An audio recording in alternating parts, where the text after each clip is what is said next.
আমার বিপদের বন্ধু।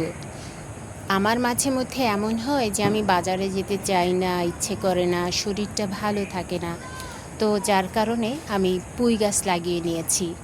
আলহামদুলিল্লাহ, এই যে ছোট্ট ছোট্ট 5 লিটারের ক্যানে পুঁই গাছ লাগিয়েছি, সেই পুঁই গাছে কত চমৎকার ফলন এসেছে। ফলন বলতে কি, শাকটা ভালো হয়েছে। তো এইটা যদি আমি যদি করতে পারি, আমি বিশ্বাস করি আপনারাও করতে পারবেন। আর এই মূলত পুঁই শাক হচ্ছে বর্ষাকালীন সবজি, শাক।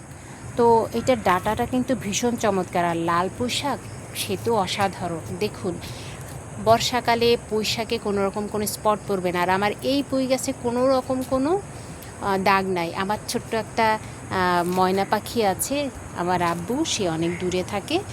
তো আমার আব্বু আবার খুব পুঁই শাক পছন্দ করে। তো আমি না, যেহেতু যাবো করছি, সেই জন্য কিছু কিছু খাচ্ছি না, যে আমার ময়না পাখিটা একটু খাবে। ও আসলে আমার 3টা ময়না পাখি আছে। এখন ছোটদের কথা তো অত ভালো বোঝা না গেলেও তারাও খুব আমাকে মিস করে, এটা আমি বুঝি। ফোন পেলে আর ছাড়তে চায় না।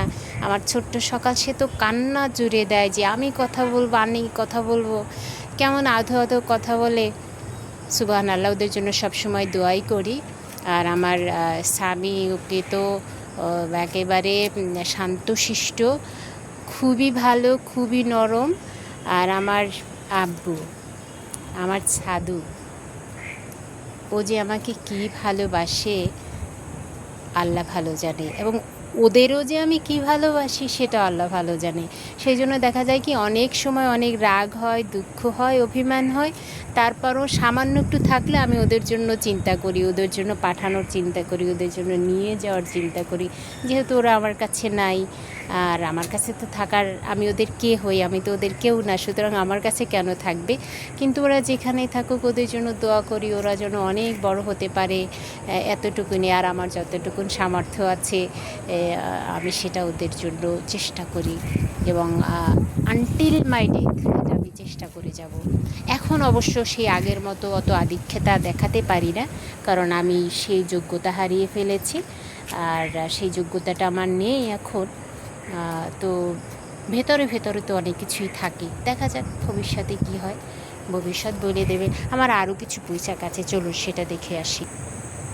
এই যে এত খাচ্ছি, তারপরও কিন্তু এই যে পুঁই শাক খাচ্ছি আর হচ্ছে, মানে আল্লাহ তাআলার সে এক অশেষ রহমত। আর বাসায় কিছু পুরনো সরিষা ছিল, সেটা ফেলে দিয়েছি এই পরশুদিন, সেটা কীভাবে উঠছে।